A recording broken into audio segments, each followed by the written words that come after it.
Hujan turun sejak sebelum kereta berangkat, dan tidak ada tanda-tanda akan berhenti. Air menampar atap kereta api eksekutif lintas provinsi itu dengan bunyi ritmis yang aneh, bukan seperti hujan biasa, melainkan seperti ketukan jari yang tidak sabar. Langit di atas stasiun Cakrabuana sudah gelap walau jam belum terlalu malam. Lampu-lampu peron memantul di rel basah, menciptakan garis-garis cahaya yang tampak bengkok. Di antara para penumpang yang bergegas naik, seorang mahasiswi bernama Maya Larasati melangkah masuk ke gerbong nomor 7. Ia membawa ransel hitam di punggung dan sebuah tas jinjing kecil berisi dokumen seminar. Bahunya terasa berat, bukan hanya karena barang bawaan, tetapi karena kelelahan yang menumpuk sejak pagi. Seminar nasional yang ia ikuti berjalan lebih lama dari jadwal, dan presentasinya menguras tenaga serta pikiran. Maya menemukan kursinya dekat jendela, deretan tengah. Kursi empuk berwarna abu gelap itu tampak bersih, rapi, bahkan terlalu rapi. Ia duduk, menghela napas panjang, lalu meletakkan jaket alma mater kampusnya di kursi sebelah. Kursi itu kosong. Sejak pertama kali ia melihat denah tempat duduk di tiket, kursi di sampingnya memang tidak tercantum nama penumpang lain. Maya sempat bersyukur. Perjalanan panjang akan terasa lebih nyaman tanpa orang asing di sebelahnya. Namun entah mengapa, kekosongan kursi itu tidak terasa seperti keberuntungan. Lampu di dalam gerbong menyala stabil dengan warna kuning pucat. Pendingin ruangan berdengung lembut. Penumpang lain mulai sibuk dengan dunia mereka sendiri. Ada yang memasang earphone, ada yang menunduk menatap ponsel, ada pula yang langsung memejamkan mata, seolah ingin menghilang dari perjalanan ini secepat mungkin. Kereta mulai bergerak. Getaran halus merambat dari lantai ke telapak kaki Maya, naik ke tulang kering, lalu berhenti di dada. Ia selalu merasakan hal itu setiap naik kereta, seolah tubuhnya sedang disesuaikan dengan kecepatan besi dan rel. Dari balik jendela, peron perlahan menjauh, ditelan gelap dan hujan. Maya menyandarkan kepala ke kaca jendela. Dingin langsung merambat ke pelipisnya. Ia menyukai sensasi itu, mengingatkannya bahwa ia masih terjaga. Di kaca, ia melihat pantulan wajahnya sendiri. Mata sedikit cekung, rambut terikat seadanya, bibir pucat karena kurang minum. Pantulan itu bercampur dengan cahaya lampu luar dan bayangan hujan yang berlari-lari di permukaan kaca. Beberapa menit berlalu tanpa kejadian apapun. Kereta melaju stabil. Hujan semakin deras. Maya hampir terlelap ketika sesuatu di pantulan kaca menarik perhatiannya. Ada bayangan lain. Awalnya samar, seperti noda atau pantulan kursi. Maya mengerjap, memfokuskan pandangan. Bayangan itu memiliki kontur kepala manusia. Rambut panjang, bahu sempit, posisi duduk yang sejajar dengan dirinya. Maya menegakkan badan. Di pantulan kaca jendela, seorang wanita duduk di kursi sebelahnya. Jantung Maya berdetak lebih cepat. Wanita itu tampak jelas. Terlalu jelas untuk sekadar ilusi. Rambutnya hitam panjang, basah, menempel di leher dan pipi. Kulitnya pucat keabu-abuan, seperti orang yang terlalu lama berada di tempat tanpa matahari. Ia mengenakan pakaian sederhana, model lama, warna kusam yang sulit dikenali. Yang paling mengganggu bukan penampilannya, melainkan arah pandangnya. Wanita itu menatap leher Maya. Bukan wajahnya, bukan matanya, lehernya. Maya menelan ludah. Dengan gerakan sangat pelan, ia menoleh ke samping. Kursi itu kosong. Tidak ada siapa-siapa. Jaket alma maternya terlipat rapi. Tidak ada cekungan di bantalan kursi, tidak ada tanda pernah diduduki. Hanya ruang kosong yang terasa terlalu nyata. Maya kembali menatap kaca jendela. Wanita itu masih ada. Posisinya sama. Duduk tenang. Rambut basahnya seakan meneteskan air, namun lantai gerbong tetap kering.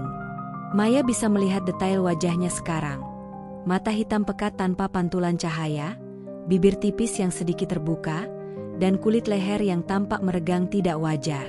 Capek, bisik Maya pada dirinya sendiri. Cuma capek. Ia memejamkan mata, menghitung napas. 1, 2, 3. Ia membuka mata kembali. Pantulan itu tidak pergi. Kereta mulai memperlambat laju. Suara gesekan roda berubah. Dari kejauhan, Maya melihat mulut terowongan, gelap, panjang, seperti lubang yang siap menelan apapun yang masuk. Begitu kereta memasuki terowongan, cahaya di luar menghilang. Lampu gerbong sedikit meredup. Di dalam pantulan kaca yang kini lebih gelap, wanita itu bergerak. Lehernya memanjang perlahan, seolah ditarik dari dalam tubuhnya sendiri. Kepalanya mendekat ke arah bahu Maya. Jarak yang tadinya aman kini menyempit drastis. Maya bisa melihat urat gelap di leher wanita itu, serta garis-garis halus di wajahnya yang tampak seperti retakan. Maya membeku. Seluruh tubuhnya menolak bergerak. Udara terasa berat, seolah paru-parunya harus bekerja lebih keras untuk menarik napas.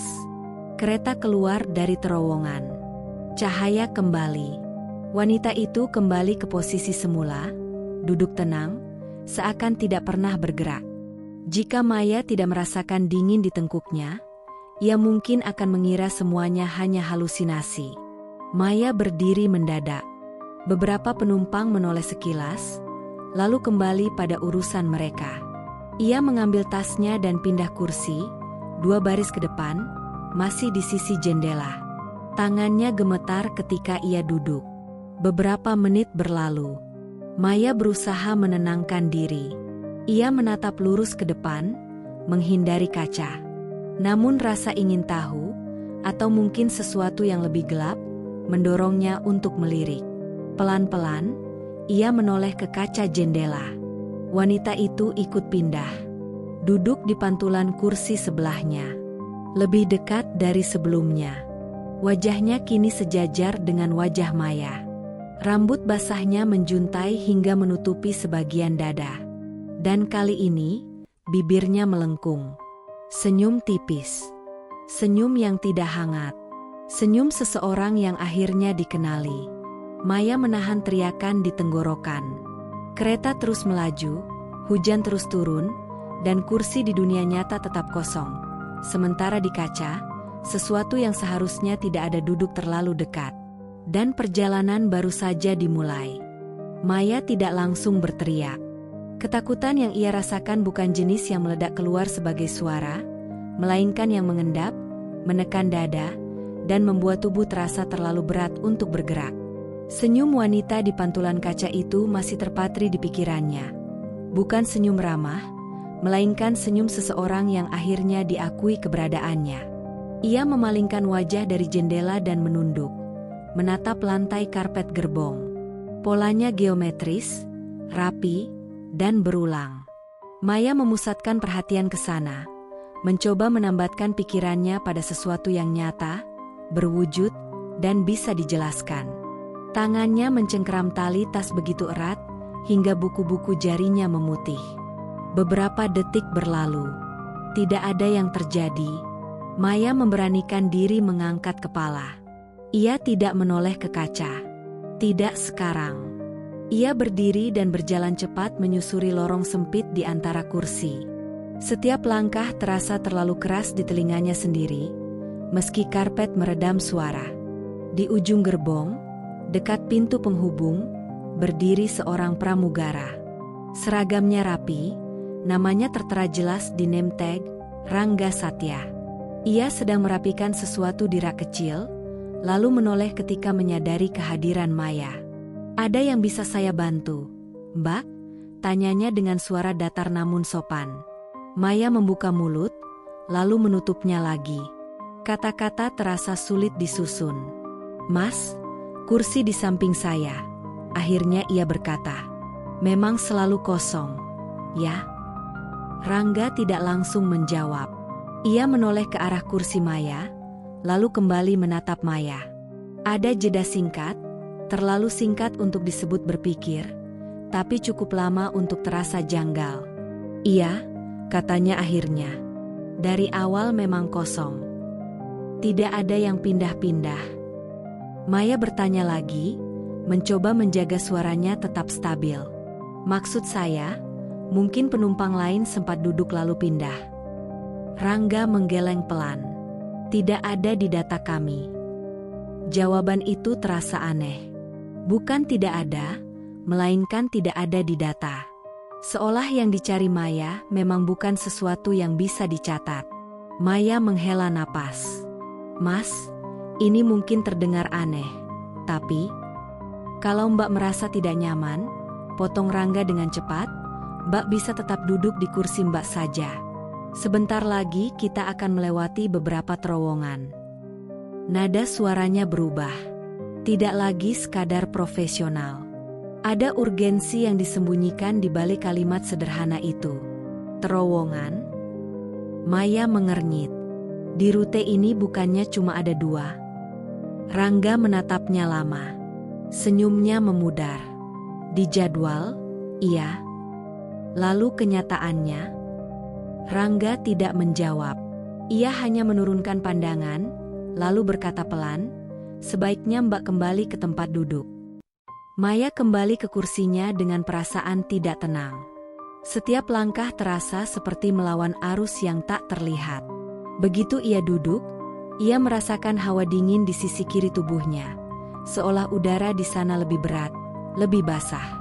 Perlahan, dengan enggan, Maya menoleh ke kaca jendela. Wanita itu masih ada. Kali ini tidak duduk. Ia berdiri di pantulan, kepalanya hampir menyentuh langit-langit gerbong. Lehernya memanjang lebih jauh dari sebelumnya, membentuk lengkungan yang mustahil. Rambut basahnya menjuntai, sebagian menutupi wajahnya. Maya menutup mata seketika. Jantungnya berdegup kencang. Dalam kepalanya, suara neneknya terngiang, cerita lama tentang pantulan, cermin, dan hal-hal yang tidak boleh ditatap terlalu lama. Kalau sesuatu muncul di kaca tapi tidak ada di belakangmu, kata neneknya dulu, jangan kau tanya siapa dia. Dia hanya menunggu kau sadar. Maya mulai membaca doa yang diajarkan neneknya. Doa sederhana, berbahasa lama, yang ia hafal sejak kecil meski jarang digunakan. Bibirnya bergerak tanpa suara. Tangannya gemetar, tapi ia memaksakan diri untuk tenang. Kereta memasuki terowongan berikutnya. Gelap datang seperti tirai ditarik mendadak. Lampu gerbong berkedip, lalu menyala redup. Di luar jendela, tidak ada apa-apa selain hitam pekat. Maya membuka mata. Di pantulan kaca yang kini nyaris hitam, wanita itu mencondongkan tubuh ke arahnya. Wajahnya sangat dekat. Maya bisa melihat pori-pori kulitnya, garis halus seperti bekas retakan, dan mata hitam yang tidak memantulkan cahaya sedikit pun. Tangan wanita itu terangkat. Jari-jarinya panjang, pucat, dan terlalu banyak ruasnya. Perlahan, sangat perlahan, tangan itu menyentuh leher Maya. Sentuhan itu dingin, basah, seperti kain kafan yang baru diangkat dari air. Maya menahan napas. Seluruh tubuhnya menegang. Ia ingin menepis, ingin lari, ingin berteriak, tapi tidak ada satupun perintah dari otaknya yang sampai ke otot. Kereta keluar dari terowongan. Cahaya kembali menyala normal. Wanita itu kembali duduk di pantulan, posisinya lebih dekat dari sebelumnya. Maya masih bisa merasakan sisa dingin di lehernya, meski tidak ada bekas apapun di kulit. Dengan tangan gemetar, Maya menoleh ke layar digital rute di ujung gerbong. Daftar stasiun dan terowongan berjalan di sana, diperbarui otomatis. Maya menghitung cepat di kepalanya. Jumlah terowongan di layar lebih sedikit dari yang sudah mereka lewati. Ini tidak mungkin, gumamnya. Ia berdiri lagi dan menghampiri Rangga. Kali ini, ia tidak berusaha terdengar tenang. "Mas," katanya pelan tapi tegas, "kereta ini sudah masuk lebih banyak terowongan dari yang ada di layar." Rangga menutup mata sejenak. Ketika membukanya kembali, ada kelelahan yang jelas di sana. "Gerbong ini," katanya lirih, selalu melewati satu terowongan tambahan. Tambahan kemana? Rangga menelan ludah. Ke tempat yang tidak tercatat. Kereta melambat lagi. Getaran berubah. Hujan di luar mereda, digantikan keheningan yang menekan. Di depan mereka, mulut terowongan lain terbuka. Lebih besar. Lebih gelap. Rangga mundur satu langkah. Kalau nanti lampu mati, katanya cepat, jangan bercermin. Kereta masuk. Lampu padam total. Di kegelapan, sesuatu merapat ke Maya. Napas dingin menyentuh telinganya. Dan ia tahu, perjalanan ini belum mendekati akhirnya. Gelap tidak langsung pergi ketika kereta keluar dari terowongan. Cahaya lampu gerbong menyala kembali, tetapi terasa berbeda.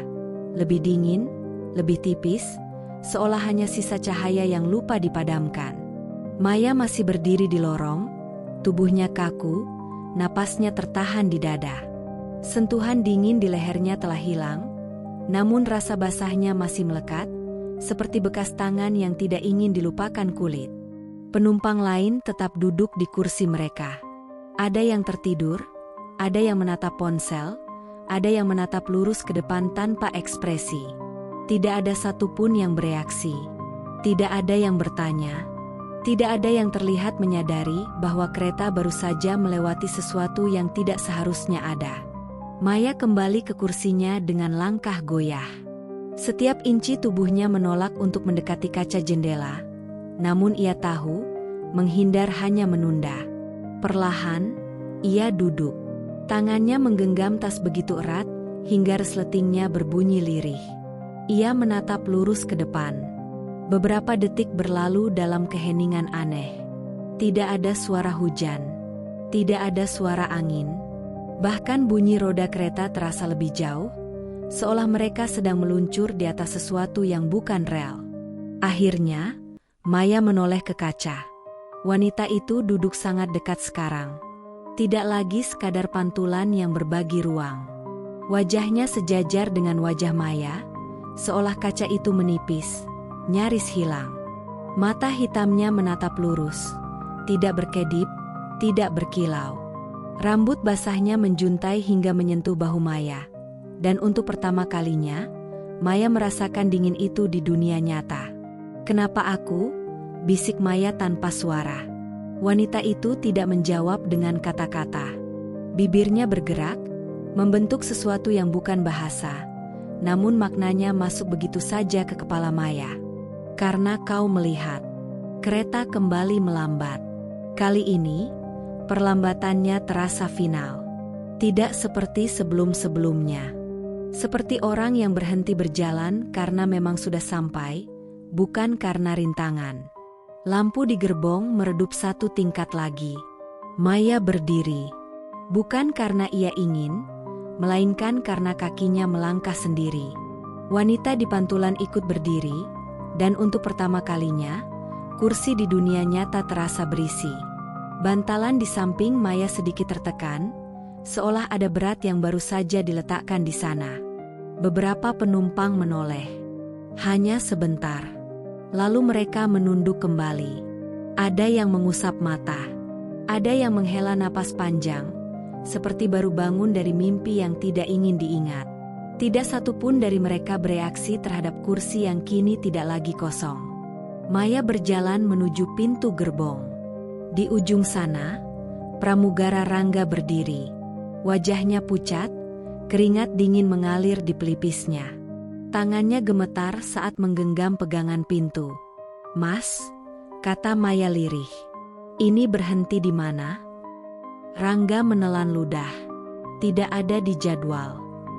"Kalau aku turun, aku bisa kembali." Pertanyaan itu menggantung di udara.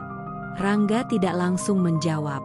Ia menatap Maya lama, seolah sedang berusaha mengingat wajah seseorang yang pernah ia kenal, tapi perlahan memudar dari ingatan. "Yang turun," katanya akhirnya, biasanya tidak bertanya soal kembali. Kereta berhenti sepenuhnya. Tidak ada pengumuman. Tidak ada nama stasiun. Tidak ada suara pintu otomatis yang ramah. Hanya bunyi desisan pelan, seperti napas panjang yang dilepaskan setelah ditahan terlalu lama. Pintu terbuka. Di luar, tidak ada peron. Tidak ada papan nama. Tidak ada lampu stasiun. Tidak ada bangunan. Hanya tanah basah berwarna gelap, kabut tipis yang menggantung rendah, dan bau besi tua bercampur tanah lembab. Langit di atas bukan hitam malam, melainkan abu-abu pekat tanpa sumber cahaya. Maya berdiri di ambang pintu. Wanita itu kini berdiri di sampingnya, bukan lagi hanya di pantulan. Maya tidak berani menoleh, tapi ia merasakan keberadaannya. Dingin, berat, dan terlalu dekat. "Kalau aku tidak turun?" tanya Maya, suaranya hampir tidak terdengar. Jawaban itu tidak datang dari wanita itu, melainkan dari dalam dirinya sendiri. Kereta akan berjalan lagi. Kursi itu akan tetap kosong. Dan kau akan melihatku setiap kali kau bercermin. Maya melangkah turun. Begitu kakinya menyentuh tanah, hujan benar-benar berhenti. Suara kereta di belakangnya terdengar menjauh, meski pintu belum menutup. Maya berbalik. Di dalam gerbong, Rangga berdiri di tempatnya. Tatapan mereka bertemu sebentar. Ada permintaan maaf di sana. Ada juga kelegaan yang tidak pantas. Pintu menutup. Kereta melaju. Kabut menelan gerbong nomor 7, hingga hanya suara samar yang tersisa, lalu hilang sepenuhnya. Maya berdiri sendirian. Atau setidaknya, ia mengira begitu. Di hadapannya, berdiri sebuah kaca besar, tegak di tengah tanah kosong, seperti jendela yang salah tempat. Permukaannya bersih, tidak retak, tidak berdebu. Maya mendekat dengan langkah ragu. Di dalam kaca, ia melihat pantulan kereta yang baru saja pergi. Gerbong nomor 7 menjauh, lampunya redup, kursi di dekat jendela tampak kosong kembali. Bersih, rapi, seperti semula. Maya menghela napas lega yang terlambat. Lalu ia menyadari sesuatu yang membuat napas itu berhenti di tengah jalan. Pantulan di kaca tidak sepenuhnya meniru gerakannya. Ia mengangkat tangan kanan. Pantulan itu mengangkat tangan kiri, terlambat setengah detik. Wajah di kaca itu adalah wajah Maya. Pucat, mata cekung, rambut terikat seadanya. Tapi ada sesuatu yang hilang. Sesuatu yang tidak bisa langsung ia sebutkan. Maya mendekatkan wajahnya ke kaca. Pantulan itu tersenyum tipis. Senyum yang sama seperti senyum wanita di kereta. "Tidak," bisik Maya. "Itu aku." Pantulan itu menggeleng pelan. Di belakang pantulan Maya, di dalam kaca, wanita berambut panjang itu berdiri. Tangannya bertumpu di bahu pantulan Maya. Kepalanya condong ke samping, matanya menatap keluar, menatap Maya yang berdiri di dunia luar. Yang turun tidak pernah benar-benar pergi, suara itu kembali hadir di kepala Maya. Ada yang harus menggantikan kursi kosong. Maya mundur 1 langkah, lalu 2. Tanah di bawah kakinya terasa lebih lunak, seperti basah oleh sesuatu yang lebih kental dari air hujan. Ia menoleh ke sekeliling. Tidak ada jalan. Tidak ada tanda. Kabut menutup segalanya. Ketika ia menoleh kembali ke kaca, pantulan itu kini berdiri tegak, sendirian. Wanita berambut panjang telah menghilang. Pantulan Maya mengangkat tangan, menempelkan telapak ke permukaan kaca, dari dalam. Maya, dengan tangan gemetar, melakukan hal yang sama dari luar. 2 telapak bertemu. Dingin menjalar cepat, naik ke lengan, ke dada, ke tenggorokan. Pandangan Maya berkunang. Dalam detik terakhir sebelum semuanya gelap, ia mendengar suara kereta di kejauhan. Kereta lain, gerbong lain, perjalanan lain. Dan sebuah kursi kosong yang sedang menunggu.